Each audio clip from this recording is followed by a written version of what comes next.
What's up, everyone? I see a lot of people jump into a streamer's chat and they type in !sensitivity or !DPI, and they just get these values. And I can't help but think that these values aren't actually going to have any value to them, because now they think that because they're using some streamer's settings, they're going to shoot like that streamer. So let's jump into some gameplay, talk about what sensitivity and DPI actually are, and figure out how we can find yours. DPI stands for dots per inch. DPI is a measurement of how far you physically move your mouse to how many pixels it moves on screen. Sensitivity is determined by the software of the game and is a multiplier to your DPI. So, if your DPI is 400 and your sensitivity is 2, it is the same as 800 DPI at 1 sensitivity. I'll show you that right now. My DPI is set at 400,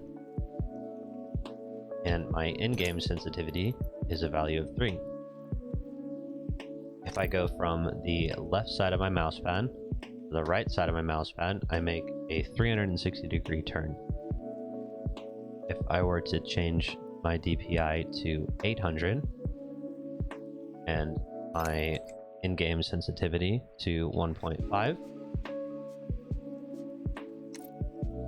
we would come up with the same movement. So if you have less space, you can basically get to an equivalent field on screen. So it's really important that your mouse's DPI is adjustable. The first thing you need to figure out is what DPI you're comfortable with, and I'm comfortable with 400, so I'm going to go ahead and change that back.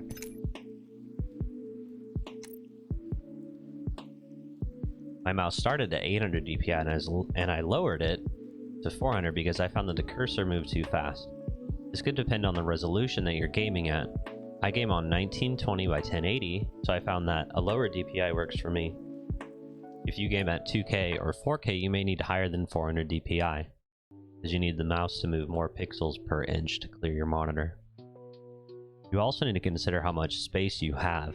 If you don't have a lot of desk space, you could gain a lot of space by switching to a 61-key keyboard. I found that the more mouse real estate I have, the easier it is for me to make micro corrections when tracking. But you might find that you need much less room for your mouse. You need to be able to consistently do at least a 180-degree turn with your mouse real estate. That way you'll be able to engage someone that is shooting you from behind. It doesn't take much for me to do a 180-degree turn. It's kind of just like more or less in the wrist. I don't have to use my arm for it. It's really slight movement. However, I prefer doing 360-degree turns, so that if my mouse is in the middle of my mouse pad, I can make a 180-degree turn left or right and still have room to move up or down, like if someone's up there, for example. So if someone's shooting me from behind, I can just go left, and then I can go back right. That was like a full 360, but once you found a sensitivity and a DPI that you can comfortably reproduce at this circle with, just carry the same strategy into the next game. I would strongly suggest not making large adjustments in your DPI or sensitivity, especially in the same day. You need to experiment, but make an adjustment, play with it for a week or a weekend. If you find yourself overcorrecting, your sensitivity is too high. If you're undercorrecting, your sensitivity is too low. If you have a way to record your gameplay and review it later, I would strongly suggest that so you can critique yourself. I want to show you guys some examples of what I was talking about with some gameplay footage. Some of the quality from the clips from my Twitch channel, twitch.tv/sysfader, are a little on the low end, unfortunately, because of the compression, but the ones from my graphics card aren't too bad. So let's roll the clips. In this clip, I'm actually running at 800 DPI. I forget what my sensitivity is, but I figured out how to make it work so I could do that weird shotgun flick. In this clip, you'll see how even though my accuracy is good, I have a lot of hand movement and I have to pick my mouse up several times to turn on the pathfinder that falls on me.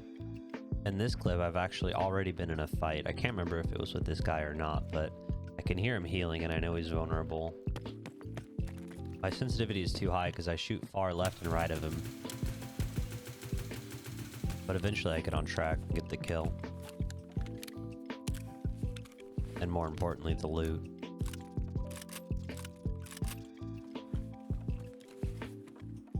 In this clip, my sensitivity is too low. The subject is really close to me and I'm unable to track him. I don't even think I hit a single shot.